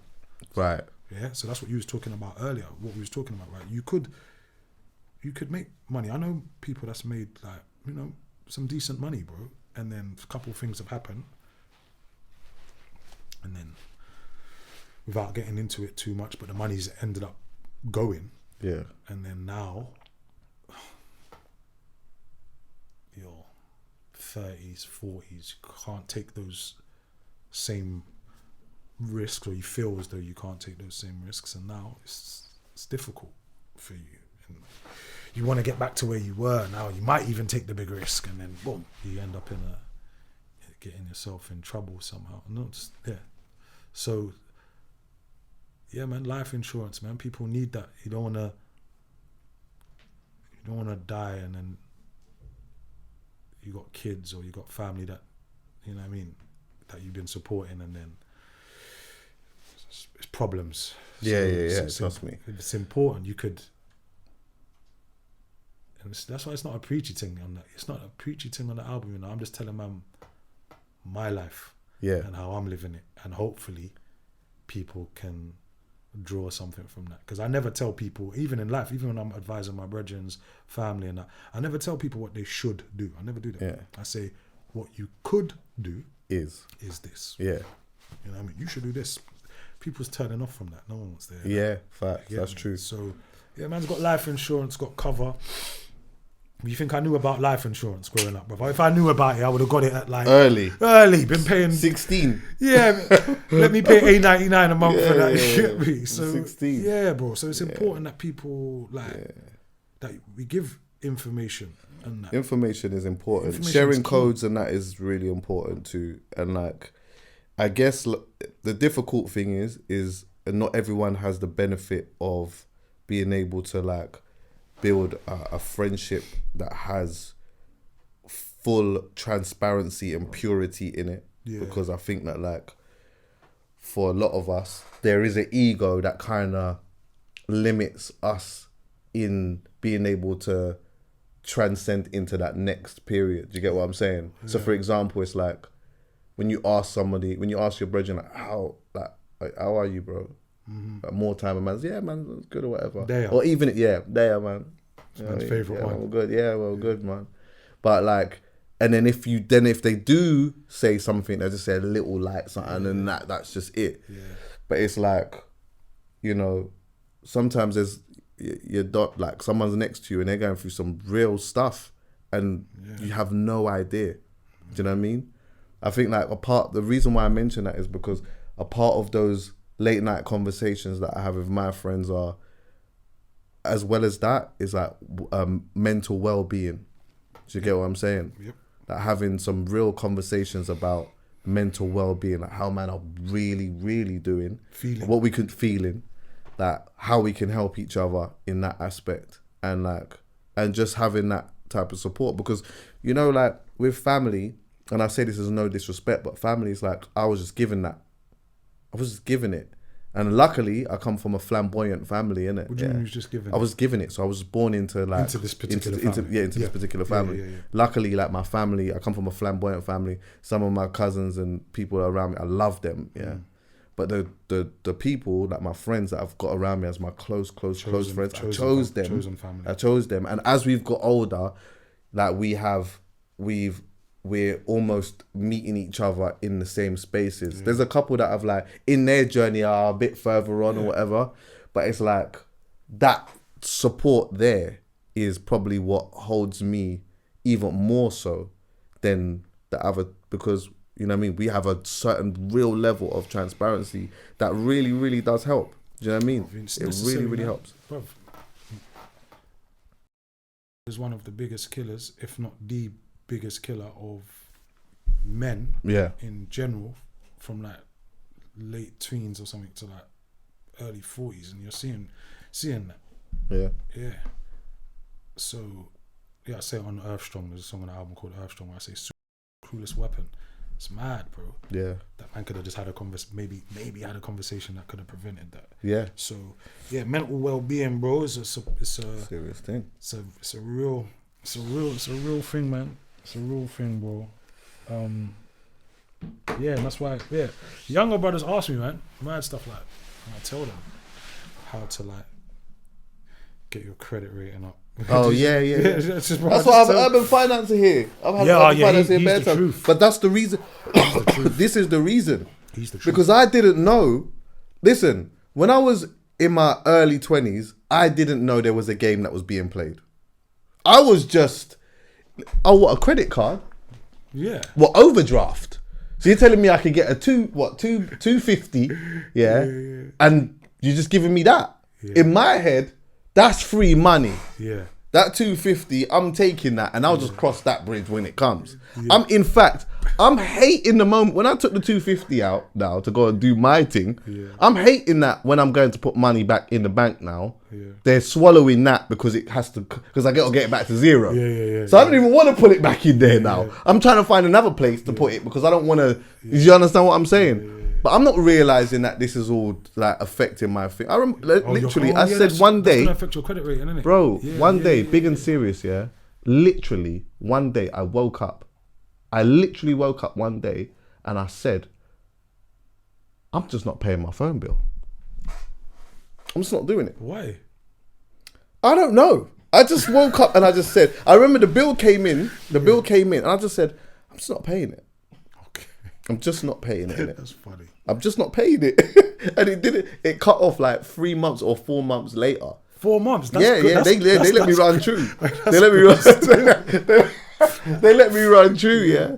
And then obviously I tried to get I got another pay as you go. That was what happened. So in the end, I ended up getting a pay as you go and whatever. Yeah. Then later on, obviously I'm like in a better, my head's in a different space. I'm doing better or whatever. Yeah. And then when someone then told me about credit rating, I was like, what is that? Like, what is that? And then they were saying, exactly how it works. And I was thinking, oh shit, bro, you see when I check my thing, you're saying red. Bro, say this is green, and you got the thing that goes like that. Yeah, mine had just lifted just like that. Oh, it's bad. Mine was like that. Yeah, red, orange, amber. Yeah. No, mine was like the color of fire. So it was red, but it was orange, kind of. You know what I'm saying? I know where that was. It weren't dark red, and it wasn't orange. It was like flaming. Yeah, it was really hot. Yeah, bro. Yeah, bro. Yeah, man. But then I've realised, there's a game. Yeah. There's a game that's being played. And this is going to affect me later on down the line. Yeah. And once I understood that, and I was able to, then I was I worked so really hard on trying to fix that. And that, again, that's one of the reasons why I have Urban Financer here, to sit and have conversations about those type of things, but also just the financial climate of where we're at and how some people can maneuver even in a time where because a lot of people don't have money, bro, and a lot of people are really struggling and finding it difficult, and the quality of life in London in particular, in the UK is difficult, but in London is really, really, really, really hard. Yeah, in London it's super expensive, but similarly, even in the other cities, because maybe they don't earn as much. So it's London, the same sort of, It's kind of just balances out. Yeah, it's true. Brother, it's crazy, man. And that leads to all kinds of stuff. You must see all the videos now of the youths that are not even youths, people just going in shops, they're just walking out with shit. Things. Just walking out with things. Well, we live in a capitalist society that's constantly advertising things. Yeah. and putting it in people's face that you need this to be whole and feel successful and that. So yeah, it's something that we gotta handle. But I say it, bro. That's the opening of the album, man. When you're broke, you will do mad things. Yeah. When you're broke, you will do bad things. And when you're broke, you will do sad things. Like when I never had money, bro. And you do mad stuff, bro. Like you just do, man. It's the desperation for a lot of people. Some people, it's not that they just want to go. Some people, they don't want to go in the shop and take the loaf of bread. Who wants to do that? Like they might need to do that, bro. Yeah. So yeah, man. Bro. They say I think maybe like a quarter of the country. I want to say it's like someone will have to look at the statistics of it, but like maybe it's like 20% of the country don't have £100 in their bank account. Try to see if you can find it. Yeah, it's a statistic like that. So yeah, it's very people are experiencing very, very tough times, bro. Yeah, but yeah, financial literacy is important, especially that, bruv, when you see what some people are doing. Like I've been fortunate to be privy to certain conversations and certain practices that when I've got into that room and learning how to do certain things, you think, what, is this what you lot have been doing? Yeah, trust me. Like, not that people's cheating, but like, right, obviously that's how you had an advantage. Fam, I'm gonna be honest with you. I think one of my brethren's cheated. What do you mean? Like I can't help but think that. What do you mean? He knew the codes early and didn't say nothing. Wow. So hear what I'm saying, yeah? Years ago, I always remember this one particular day as well, yeah? We're mad young, and we've all gone Chinese in Bush. We've gone to a Chinese joint. It's the one in... Not the one upstairs. Yeah, the one upstairs in the Buffet. thing, the buffet one. But we've gone this early times. So like we're late teens. But that was a serious... Yeah, proper. We've all gone down above there Bagel now. Bite. Yes, above Bagel Bite. Come on. Gone in there now, we're all just Chinesing up the thing now. Man's getting this, that. And do you know what I'm saying? Yeah. When it was time to pay, my brethren was like, so we all put our money down and whatever, yeah? He's taken the money and put his card. Yeah, he knew. He So I'm thinking to myself, why did he do that? But I just didn't really think too much of it. I just thought, why did he take the cash? But then bearing in mind that like them times there, you did want cash. Like you could pass it off as like, man was walking around with cash and that back then more than cards and whatever. It looked good, you know. Yeah, exactly. You just got cash on you like that. Shit. But he's paid with his credit card and whatnot. Smart. Yeah. Early 20s now, he's all 4 yards up and this, that, and the thing. I'm saying to myself, hold on a minute, wait, what's going on? How comes he's so up? But he obviously understood. He knew. The game, credit, this, that, whatever else. And leverage. Yeah. And I'm like, always think like, obviously I'm happy for him and that. Yeah. But I do think, you little fuck. You could have bossed man a bit. Yeah, you get what I'm saying? And said, nah, like this is just to let you know that this is how this thing. And man might have looked at it a bit differently, but yeah, 100% too. What did you find here? What's the title? It says that £1,000 more 1,000. Yeah. With this, even then, it said 11.2 million people lived in a household that had savings of less than 1,000. Accounting for about 1 in 3 working age households. Wow. Yeah, mad. That's crazy, man. Yeah, it's crazy. Yeah, bro. All right. Being poor is expensive. It's out. Yes. Go on. There's a few things I'd want to go through. Yeah. Anything, Anything you want to. While you're here, we've got to do some of this. Yeah. Anything. Okay. Because these are things that I don't even know. Okay. Really. Okay, yeah.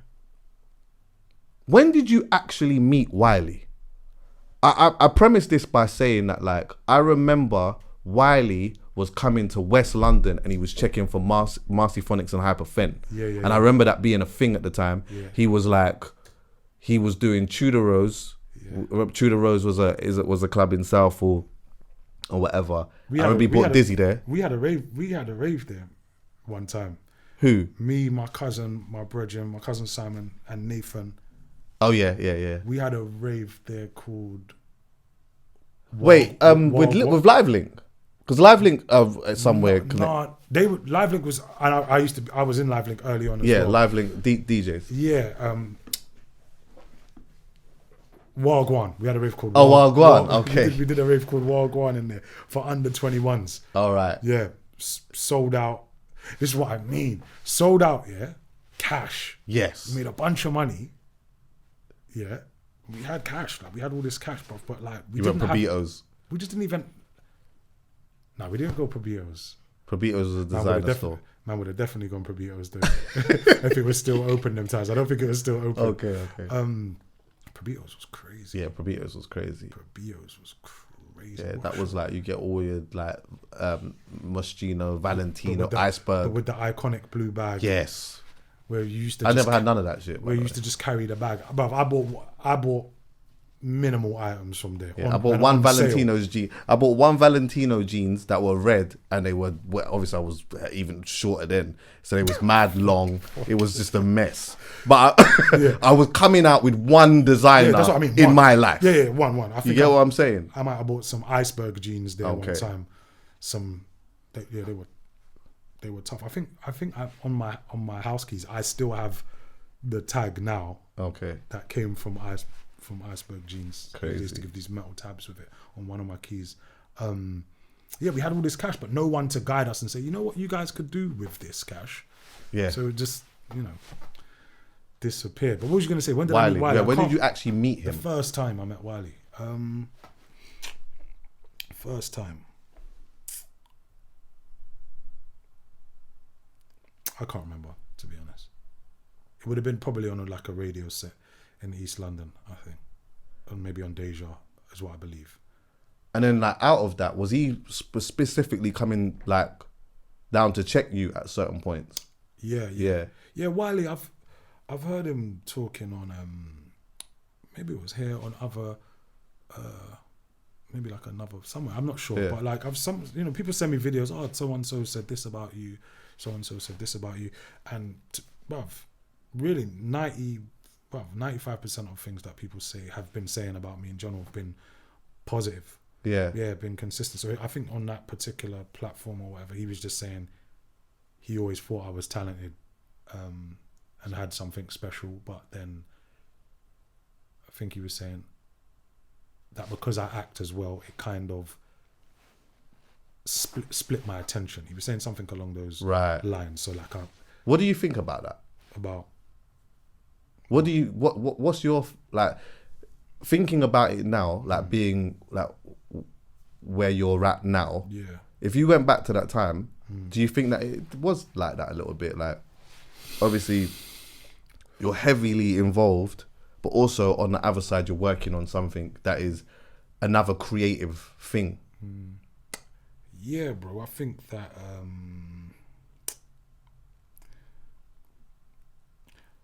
I have two careers, so... Did it feel like that early on as well, though? Yeah, but it's just that the acting wasn't at the forefront, but it was something that I was pursuing away from the public eye, right? As I'm going to the Brit school, I'm on this path, I'm trying to figure that out.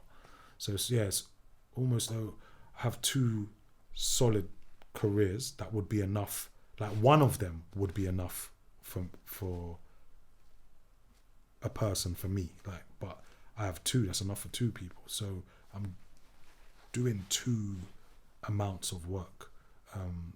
So yeah, sometimes time can be a bit difficult. Like even releasing the album, it's independent as well. It's all funded by me and worked on by myself and my team and my close circle. So we're doing everything, like everything you see, the videos, the artwork. It's designed by Super Ultra Rare, who's my friend. Just everything. We're doing everything. And then at the same time, I'm shooting a series for Netflix and I'm one of the leads of that. So I'm juggling putting out the album independently as well as working on my character every day on the set and doing that. But I feel as though that's what I've always wanted and that's what I work towards. Yeah. And so I feel privileged and blessed. That's what I work for. So there's no complaints there. But yeah, I think he's right. I think he's smart, isn't it? And I think can identify talent. Yeah, he was like it's mad to think that he was so at the height of something, but so very on, like, in some essence, being an A&R. Like, he was just around, like, going to different ends and just, like, really checking for man. Smart. Do you get what I'm saying? Wow. There's video footage as well of you two outside Dub Vendor. Dub Vendor was a place that I used to go and buy all my music. Dub Vendor's Labatt Grove on the corner. It's no longer there anymore. Legendary. I think there's a dub Vendor in Clapham. Check just in case, yeah. But there's footage of you two. You got a camera and you're chatting to him and that. Like, yeah. And you them times there. Yeah. You like, for people who don't know, externally how we saw you or how I saw you. Big bravado. Yeah. Do you get what I'm saying? Big character. Like, just to make a point, I remember one of the first times I actually, like, I saw you when I noticed you. Okay, yeah. And it was in Southall. It was a pub. There was a pub that was there. Lady Margaret. Yeah. Mm-hmm. And you was there. You came, spat a couple lyrics or whatever, and then you was outside. You had the McGann them times there. Yeah. He was outside, music's loud, whatever. He was like one of the only people really at the time that had a whip. So everyone was outside, a couple people was talking to you or whatever. And I remember we just had a light exchange there, like, yo, safe, what's going on, whatever. Like, yeah, we hailing each other up. I always remember that. But I also always remember the bravado and like how it seemed externally. And to fast forward, you know, you and Wiley standing outside the shop and he's talking about his album, and he's saying to you that he's like, I know you didn't rate it, like, because like, now you think you're better than me, kind of thing, and you're kind of like, yeah, I am though, like I am a bit though, like when it comes to that side, like I feel like I am because of X, Y, and Z, and it's like, watching that back, it really like shows the confidence in a sense that you had in that side, but like. Was that genuine supreme confidence that you had back then, or was that just like I think two things, right? I think some of it was confidence. I was always confident in myself. I make a lot of decisions myself, discerning myself. Like, I don't drink alcohol, never have, don't, and don't judge. It's just how I am, and I don't smoke, right? Yeah. And I've never smoked weed or whatever, and I don't judge if that's what everyone's entitled to do what they want to do. But I won't be swayed either. Do you know what I mean? Like, just because like everyone's doing it, I don't feel like, oh, I need to do that too. It's cool, man. I can hang out with everyone that's drinking and that, and still be on vibes and still be cool. And so I think that's my personality. So I'm confident in that way. Confident in my ability.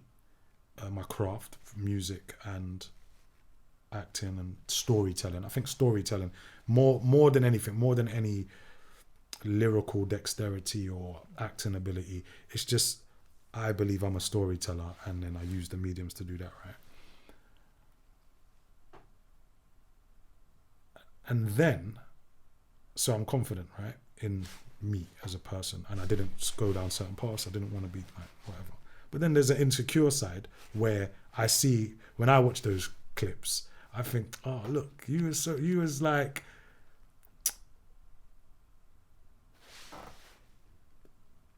almost overcompensating for the insecure part, you know? So like, and I have certain elements of that now, even though, like, if I'm shook of something, I more go towards it. Like, I'm going to do it. Like, I'm shook of this role, I'm going to do it. I am scared to put out Being Poor is Expensive, this album that I've recorded where I'm vulnerable and I'm talking about my life. So you're going to do it? Boy, I have to do it now. I've committed to it. I've written it. And Toddler was like, man, there was a time when Toddler was thinking, man, this album's never coming out. You know what I mean? But I didn't think it was as well, actually, because it had been a while since I'd heard it. And then I was like, rah, I don't even think you're going to put it out, man. Really? Yeah. Yeah, nah, see, so I was, because I was also scared, but also things take a lot, in order to do things properly, they take a lot longer than people think. Or you could just put it out anyhow, but then it won't have, I believe, that sustainability. So yeah, I think I was just, it's mad, confident and underconfident in that in that same young man, like both. Does that make sense or not? Yeah, it does. I think that the overcompensating element of what you're talking about makes sense too, though, because when you're overcompensating too, it makes you externally behave a certain way, and move a certain way. And then going back to what you were saying about like having this element of this feels uncomfortable, but do you know what, I need to run towards that, because if you don't, then it's probably gonna irk you. That also makes sense too. Yeah. But so to say that, just underconfident and then really confident. But I would do that as well before this in life, bro. There was times when I felt, again, we're gonna break down the album on 100 properly. But just like I'd say another line where I say, keeping it real, I spent most of my teens shook. So I know that maybe at the time when I was like 17, 18, 19, that people would have thought, oh right, he thinks he's bad. And that's what people would have probably thought about me. Yeah? But it's not that I thought I was bad at the time. It's just looking back on it now through the lens of an adult and understanding me as a person, I was shook the whole time, kind of scared that, well, this person's going to try it or whatever. So in my younger mind, in order to counteract that, I would like be loud and puff up my chest and pretend that I'm not scared, so that people will think, right, he's fucking gassed. Like, why? Or let me just leave him alone. Do you get what I'm saying? That's the mind frame that I had. If I saw like a group of guys, I wouldn't walk past them. I wouldn't bow my head and put my head down. I would put my head up, chest up, and walk past them with confidence. Yeah. With the hope that it will work out. Yeah. Did you ever find yourself in times when it didn't work out? Most times it worked out, Okay. And then sometimes I was getting like, bruv, when I was like 18, 19, 17, 18, 19, I think a bit more visible, 16 maybe visible because you're making music and that. People, young men, bravado, they want to test that. Yeah. Or they want to, I don't know what to call it. But like, would either test it or use that opportunity to big themselves up in that moment. Yeah. I don't know, pull you down. Yeah, pull you down a little bit. Maybe take you off your knock you down a bit and make you feel a bit small. Yeah. That's what people wanted to do. And at the time. But I guess a term for that would be like to emasculate you in a sense. I think so. Just slightly. And that happens a lot, especially growing up in the ends and things like that. But it's mad because it's turned around now where it's like some of those people, it's just mad respect when they see me, I think now. Hcpod and Marcy Phonics. Yo.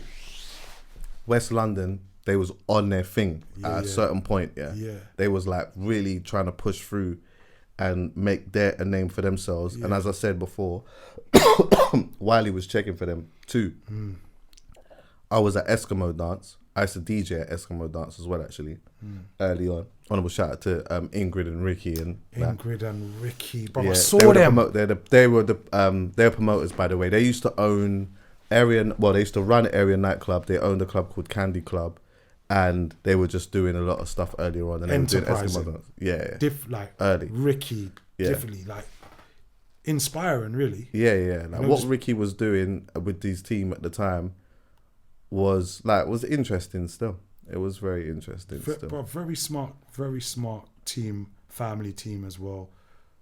Brother and sister doing it. Yeah, man, it's beautiful to see. I love them, man. And they were, they saw young guys that look like us doing stuff. They were mashing some dough. They were mashing. Listen, when I think about some of that stuff back then, but anyway, that's a conversation for another day. But they were paying. But they was doing their thing. But they were paying. They were paying. Yeah, but you two, three, essentially. But I think maybe it was like you and Marcy and that. Yeah. Was there like a little staticness between you two at a certain point, within that, or was it just always like just that competitive thing of my man's from West, you're from Northwest and that, and now you're in a facility where you're almost like, I don't want to say the word forced, but feeling as though you two have to kind of address that on a microphone. I'm from both, by the way. I'm from West. Oh yeah, and yeah. Northwest. I know, yeah. I grew up course, in both areas, and my goal was to try and more unite the ends and keep it together. But clearly, though, there was like maybe it's 20. Do you know, like that's like 20 years ago? So I can't even remember what elements of that. Yeah, I don't know, man. I don't know. I'm mad. I don't know, man. And I don't know. I would like. So much life has been lived in it, yeah, that it's very difficult. I guess as well, you know, some like, not to say that it's like this, but like maybe, because I don't want to use the word, I don't like trauma is probably not the right word, but there's so much things going on. You know that sometimes you can suppress elements of that and not even. It's now no longer a thing that you even remember so much. Because there's another thing I wanted to bring up that I've always wanted to ask you as well, yeah? I just remember, you probably won't remember this. I remember one time you went to Freeze FM and you started going, I don't know what happened. Yeah. But you went there this one night yeah, on somebody's set and you was calling out everyone's name and you were saying a lot of things.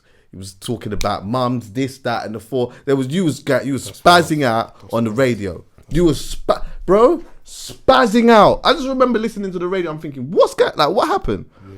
But then somebody had said, that when you did that somebody came to the radio station for you. Yeah. Was that true? Yeah. That happened? Yeah. Paint that picture for me, just so I could, you know what I mean? What happened? It's on the album. You said it, yeah? Go for it. Well, no, just references, man. Like, I just say, I think it's on the rise, man. I say, they've pulled guns on me, knives on me. Lucky I'm alive. So that was that. I'm just saying, no, that's multiple. I'm just putting like loads of situations that happened into the art. So I say it without saying too much. Yeah. I think like loads of things happen, but it's 20 years ago, over 20 years ago. I've left those things behind, forgiven them. I'm in a different space. I wasn't harmed, but things got really close. I really did. I was around, bro, experiencing things. So that's what I'm saying. Everything on the album is the truth. Mm. Yeah, it's the truth, man. Like those, some bad things. Man was close to it still. Yeah. Don't know if man's and luckily, be obviously, today talking to you. Yeah. Because that could have been. I mean, thinking about that now, even that was the radio station in Rayners Lane, right? Yeah, it's Freeze FM. Freeze FM in Rayners Lane, and to paint the picture in that station, that was run by Ricky and Ingrid and that too. Yeah. And they had an office in there, and then when you go in, so you go through the door, and there's like on your right there's stairs, but then there's also a door by the stairs which is where their office and that was, but you go down the stairs and that's where Freeze FM essentially was, in one of the rooms. Amazing. I remember that because I played in there. I actually remember meeting Kano in there too. Yeah. He obviously will not know that or remember that, but that was when I actually first saw him in there. Yeah. There was a few man in there and then he was there. And I remember thinking, that's Kano still. Yeah. You know, like, that's Kano still. But you know, you don't really say that. Yeah. You don't start to do that. That was the time, innit? Because also around that time, brother, it's mad for me, even as a rapper and the MC, seeing certain people, because at the time there was no DVD, there's no Instagram, there's no Twitter, there's no social media. So the only identifying factor was someone's seeing them spit the lyric live. You don't even know who it is. Yeah. Do you know what I mean? That's true. Like, man's like at a radio station, can't remember, but like, oh no, maybe they came to. No, I think maybe he came to Subterranea one time.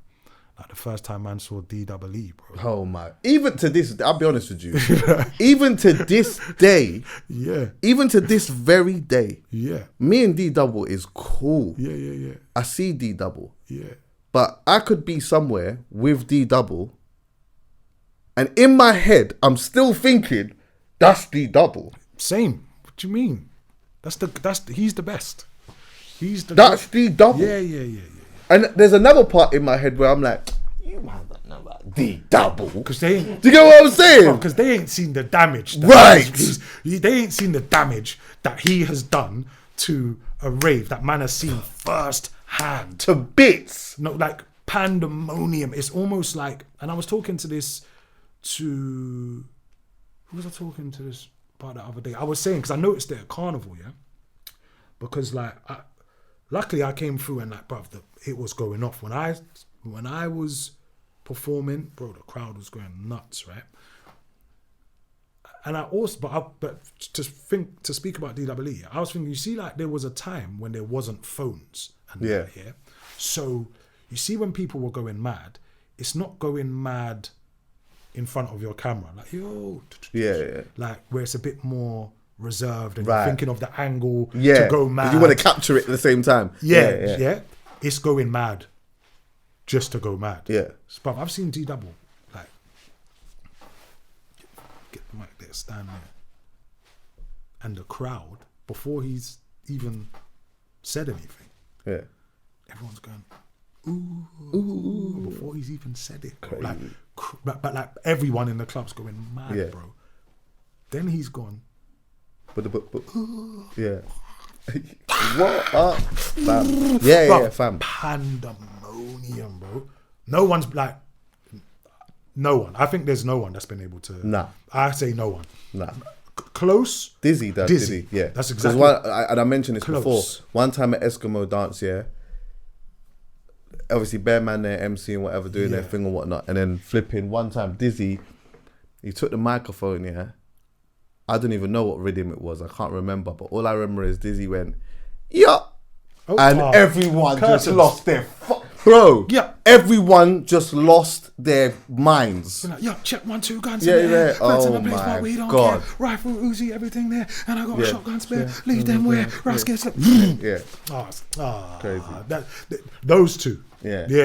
Those two. I have I haven't. I haven't seen it. I haven't seen it like that. To be honest, I haven't. What they were doing to raves, I haven't seen it. I've seen high levels, but those two different, separate. Separate.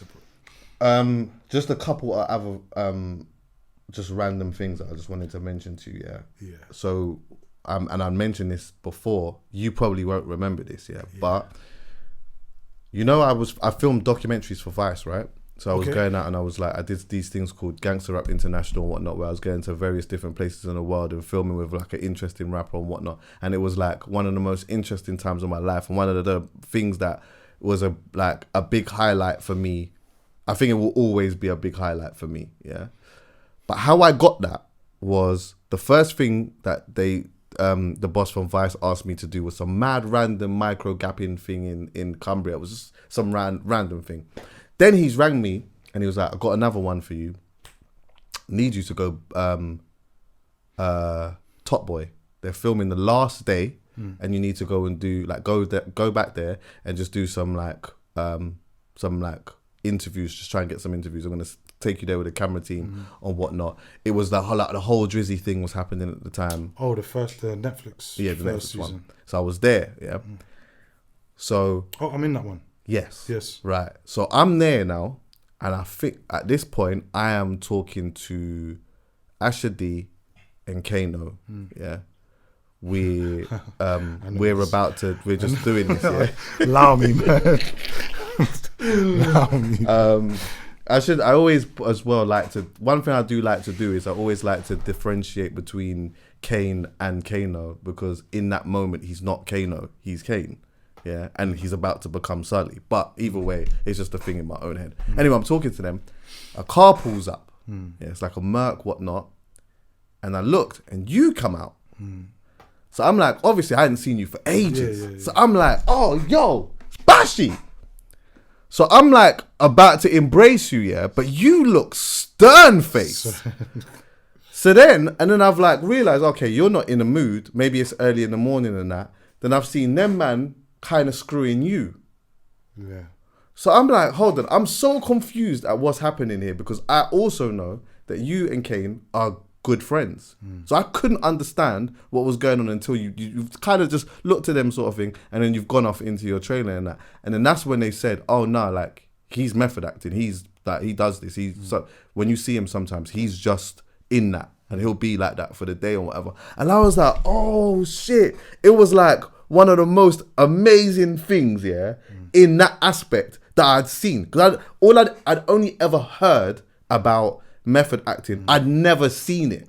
And to see it with my own eyes, knowing that you two are actually cool, but to see you come out and be in that mode and him almost automatically get in that mode too was just the craziest thing to me. But like, I don't even necessarily have a question on that. Do you remember that? Do you actually remember that? Vaguely. Because I don't know if it's maybe a variation of method. I prefer to maybe call it like immersive acting, so I will immerse myself in the character, in the world, live like the character. I don't know, because method acting. What's the difference between immerse and a method? I just think because in your mind, my mind is.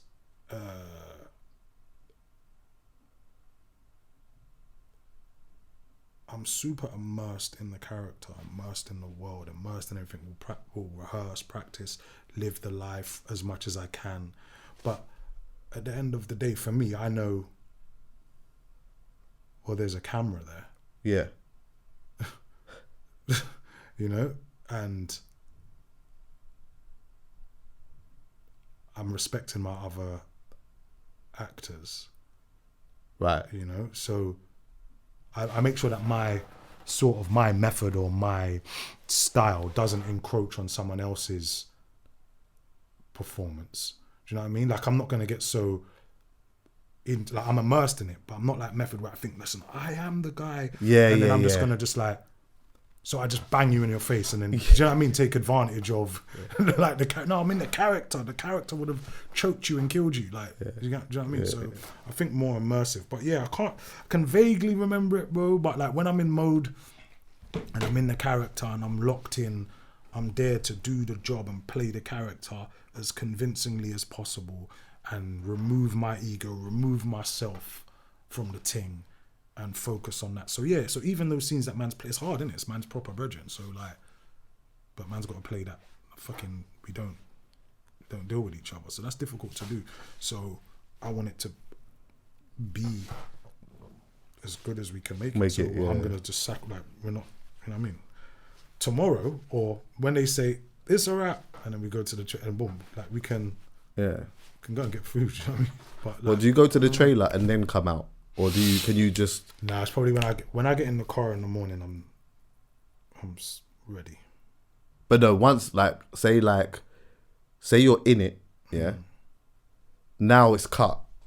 Can you just cut, or do you just go to your trailer and then just simmer and then come out? I don't know. I can't remember, but I think what I do is I go to the trailer, simmer, come out of the costume.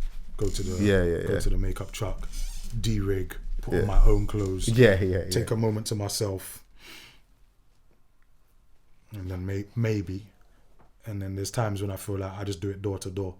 So from my house to the set, and then when I get. When was the times when you've done it door to door? I remember there was a time. Oh my God, this is one thing I want to bring up with them. Yeah, there's a scene in them. Where you're walking out and there's like all of these people with signposts saying like, get out, you black this, you like this bare racist signposts, just a crazy amount of them. Do you know the scene? Obviously you know the scene I'm talking about. Now watching it, I'm immersed in it and I'm feeling it. What was it like filming that? Because ultimately these are actors, isn't it? But at the same time, it's white people holding signposts saying, get out, you're black, you're this, you're that, and all of that. What was it like? What was it like filming that scene? That day, do you remember that day? Yeah, I remember that scene clearly because that day I cried. I don't know if I was fully. I didn't know that it was going to be like that. I wasn't fully prepared to see it when I saw it, and that's what made me cry, and kind of brought me to tears, because what happened? I remember I was listening to Sam Cooke. Like a change is gonna come, yeah. So that's what I was playing before I got to this. I was listening to that all morning in the makeup truck. I'm not really talking to anyone. I'm listening to that. And then I walked to the set. That they said they'll call you, like, actually 5-minute warning. So I'm like, alright, cool, boom. In my trailer, chill. Get in the car. They drive me to the set. Listening to it. I hopped out the car, bro, and I saw I think that day they had 200 people on the set. 200 of the people playing those characters.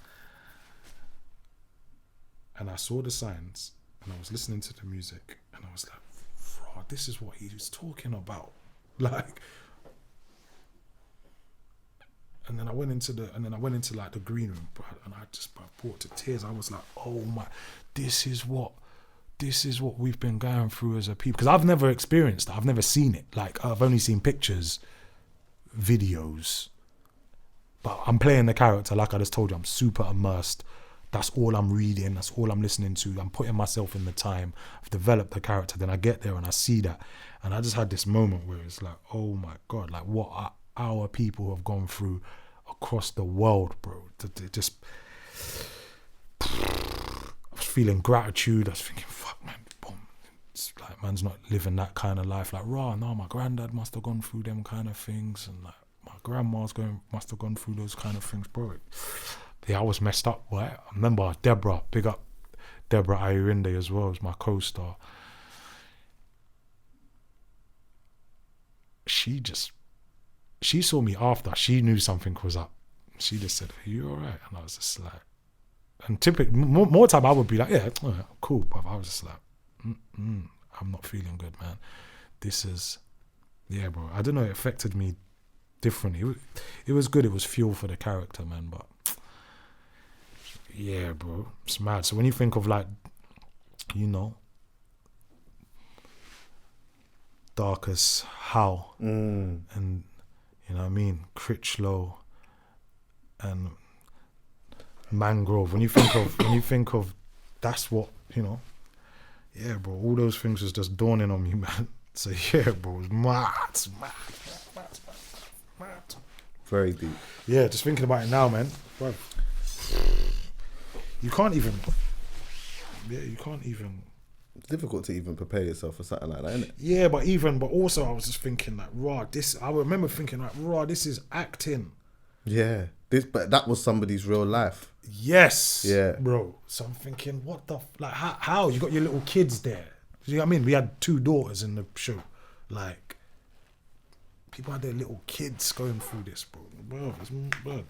So yeah, it affects you, man. It affects you if you're really about your craft and you're into the character and that. Sometimes those things are they're gonna affect you. So that's how I try to play the characters as authentically as possible, bro. Yeah, man.